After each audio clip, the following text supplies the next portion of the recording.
good, people? Uncle Hotep back at it again. How y'all doing out there? Back to my Basketball American news. It's been a couple days. You know, LeVar played my Sixers last night. Summer League. You know, Fultz ain't playing. Fultz done for the year. I mean, for the season. For the Summer League season. Excuse me. But Ball, man, he did his thing. I think he had 36, 11, and 8. 2 blocks.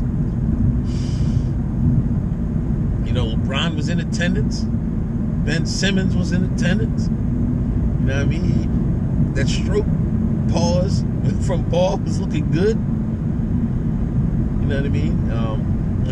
But the story is, and this is how the media is crazy. The story isn't that he had a breakthrough great game. Because you know when he first shot his first game, he did terrible. But the story wasn't his breakthrough game. And the story was that he was wearing some purple Mambas, Nikes. You know, now Lonzo, you know, and LeVar, they created this Big Baller brand, the Big Baller brand shoe, the ZO2s. No, they want to make a big deal about him wearing Nikes. That's the story, not his game. Not how he looked on the court, but the shoes. Not the game.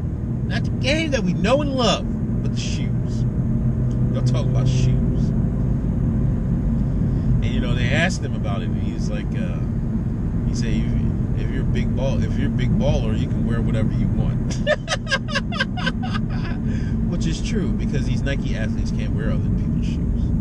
It's as simple as that. They gotta wear Nike. You sign with Adidas, you gotta wear Adidas. You sign with Nike, you gotta wear Nike.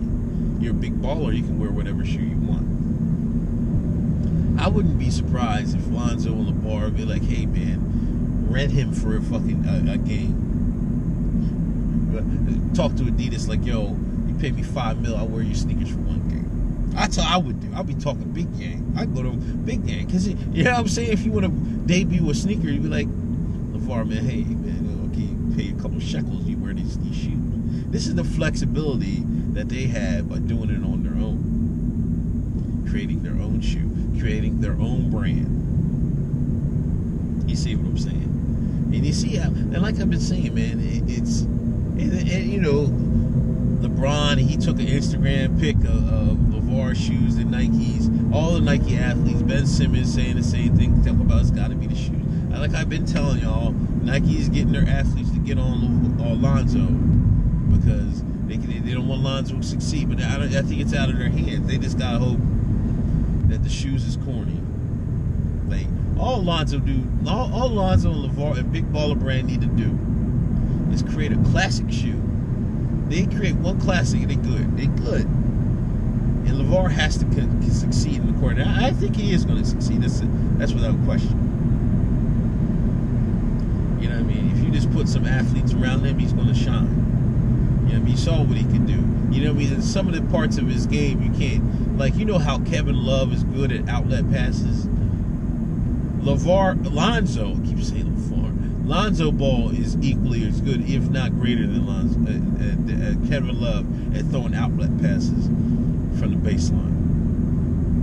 Like, he looked like Tom Brady throwing the basketball down the court. He hit the ball in stride like bam. One time he did a no-look joint. Full court. Hit the guy in stride for the layup. You can't teach that. You gotta have that. They've been practicing that. That's what they did at Chino Hills. Like, you watch the high school tapes. If he had the ball, you see somebody throwing, he throwing it up. You know what I'm saying? Then you got to defend that. Because people are going to start leaking. You got to have if the defender is behind the guy leaking, it's a wrap. He's got to be in front of him. You know what I'm saying? So he's not. I don't know if he's the playmaker in the half-court game, but him pushing the ball up the court, you know, he's got a special skill in it. You know what I mean? And the Lakers would be wise to take advantage of that. You know what I'm saying? If they want to run the fast break, he really can push because he can thread the needle on those full court passes. You know what I'm saying? It'll be interesting to see. I predict this is going to be after this year's NBA Rookie of the Year. This will be the most competitive Rookie of the Year race of all time. I'm calling it right now. Uncle Hotep is calling it on, what's it, July something? I'm calling it right now.